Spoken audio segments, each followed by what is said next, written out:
বিশ্ব ডায়াবেটিস দিবসে কুষ্টিয়ায় বর্ণাঢ্য র্যালি ও আলোচনা সভা অনুষ্ঠিত হয়েছে। কুষ্টিয়া ডায়াবেটিক সমিতির আয়োজনে শুক্রবার সকালে র্যালি ও হাসপাতাল প্রাঙ্গণে আলোচনা সভা অনুষ্ঠিত হয়। কুষ্টিয়া ডায়াবেটিক সমিতির সাধারণ সম্পাদক মুশফিকুর রহমান টর্লিনের সভাপতিত্বে প্রধান অতিথি হিসেবে উপস্থিত ছিলেন কুষ্টিয়ার অতিরিক্ত জেলা প্রশাসক জাহাঙ্গীর আলম। প্রধান বক্তা ছিলেন প্রখ্যাত হৃদরোগ বিশেষজ্ঞ সার্জন প্রফেসর ডক্টর এস.আর. খান। অনুষ্ঠানে বক্তারা বলেন, সারা বিশ্বের মতো বাংলাদেশেও এখন ডায়াবেটিসের ব্যাপকতা অনেক বেশি, কিন্তু একে সুনিয়ন্ত্রিত রাখতে পারলে সুস্থ স্বাভাবিক জীবনযাপন করা সম্ভব।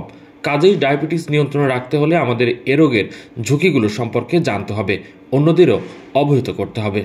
আজকে আমাদের বিশ্ব ডায়াবেটিস দিবস। এই বিশ্ব ডায়াবেটিস দিবস উপলক্ষে কুষ্টিয়া জেলার ডায়াবেটিস সমিতির উদ্যোগে আমরা র্যালি করেছি এবং র্যালি পরবর্তী আলোচনা সভা করা হচ্ছে। তা আমরা সবাই জানি যে বাংলাদেশে একটা বড় জনসংখ্যা আমাদের ডায়াবেটিস রোগে আক্রান্ত আছে। আর আমাদের এই ডায়াবেটিস সমিতির মাধ্যমে কুষ্টিয়া জেলায় প্রায় 1 লক্ষের উপরে লোকজনকে সেবা দিয়ে থাকা হয়। তার মধ্যে বলা যায় প্রতিদিন প্রায় আমাদের এই ডায়াবেটিস সমিতির 200 থেকে 250 ব্যক্তি প্রতিদিন চিকিৎসা সেবা নিয়ে থাকে। এবং এই ডায়াবেটিস রোগটা একটা নিয়ন্ত্রণের মধ্যে রাখার একটা রোগ।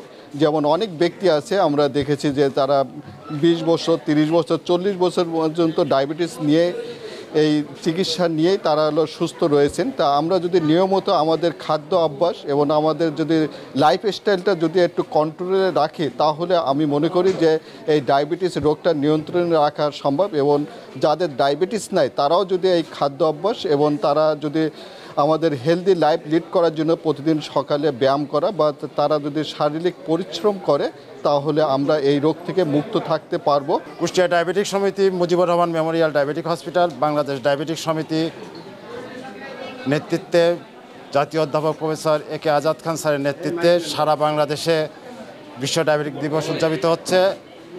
এজন্য আমরা বিভিন্ন সেমিনার, ফ্রি মেডিকেল ক্যাম্প এবং আলোচনা অনুষ্ঠান করে মানুষকে সতর্কবার্তা পৌঁছাচ্ছি, যাতে সাধারণ মানুষ থেকে এবং যারা ডায়াবেটিক রোগী আছেন সবাই যেন সচেতন হন এবং সুচিকিৎসা প্রাপ্ত হন।